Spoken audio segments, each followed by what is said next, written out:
I'm in a body that's not my own. The lack of control makes me feel as if I'm merely a passenger in this ride I call my life. The loss of autonomy over the things that happened to me has taken a toll on the person I am today. I find myself lost, unable to get back to the person I was on track to becoming, before my innocence was stripped from me like it was worth no more than the clothes on my back. The birth-given right to choose what does and does not happen to my body, an obligation I possess with pride. The security once I hand stripped away as a consequence to your needs and desires. The illusion of consent is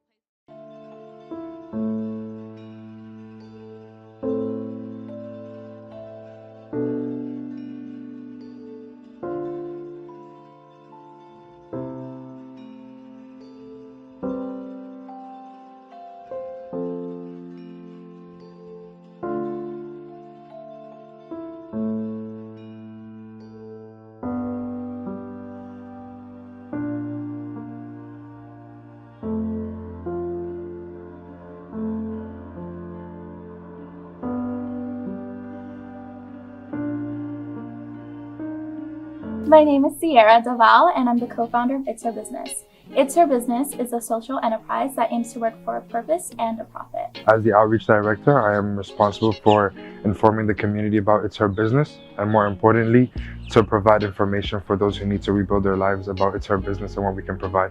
We decided to start It's Her Business because we're all very passionate about poverty, lack of education, and sexual domestic abuse. Awareness of the effects of sexual assault on not only the survivors, but the ones around them. And I hope that It's Her Business becomes a platform for those individuals. What we do is simple. We source out jean jackets and we repurpose them for sale to help causes such as poverty, lack of education, and sexual domestic abuse. The founder and creative designer for Iris Black, I am partnering with It's Her Business. My creative design for these jean jackets is women empowerment, to show women even after you've gone through something in your life, it is still okay to be beautiful and live in your own skin. We knew enough was enough when we saw these children, and we knew that if we left them behind, no one else was going to help them. We also knew enough was enough when we saw the amount of resources that are made available to countless amounts of people every day, and they don't utilize them. It is used to justify the reasons I said no, and you insisted on proceeding. If I were to write a book on all the waves I said stop, the conclusion to be drawn would be, oh, you let them on. You see, if you read between the lines, you'll see you truly insisted. We seem to be flowers, a part of a garden whose nature is to take from us, one petal at a time until unrecognizable to oneself, left to convince ourselves we are still the same beautiful creation, despite the obvious realization that we no longer approve of the object staring back at us in the mirror. The object created against our will, the new anatomy of my soul, consists of confusion and anger. The taste of forgiveness, now bitter on my tongue, reminds me that my molecular makeup has been altered. It seems like every time I find stable ground, I'm swept off my feet.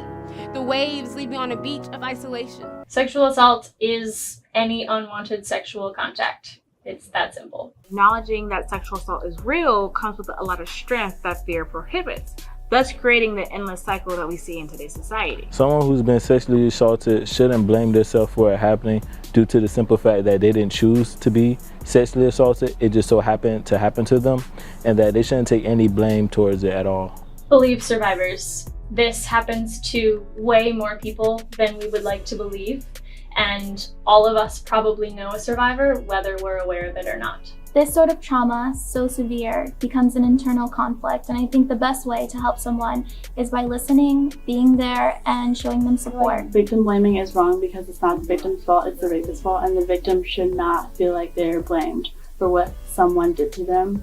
And just because a woman has shorts on or tight pants on doesn't give anyone the right to do such a horrible thing. When you take it upon yourself to touch somebody inappropriately and rob them of their innocence and their voice, you're wrong. And nothing that I said or did warranted you to do that. So It's Her Business is literally that vessel to help people get their voice back. And that's what we plan to do. It makes me sad knowing that my friend has this happen to her, and it's like, you never know, you never think it's going to happen to you, and like knowing that it happened to my friend made me feel sad. The best resource for survivors is advocates. They are there specifically to support survivors and to help them through whatever process they want to go through and to provide them with all of their options. Counseling, I also really recommend. There are specific types of counseling methods that are geared towards treating post-traumatic stress or dealing with coping with past trauma. There is also, of course, the police or campus safety or Title IX on different campuses if people want an investigation and if they want to try and seek justice. I don't know what else to say besides the fact that enough is enough. And I will not sleep until I help everyone that I possibly can.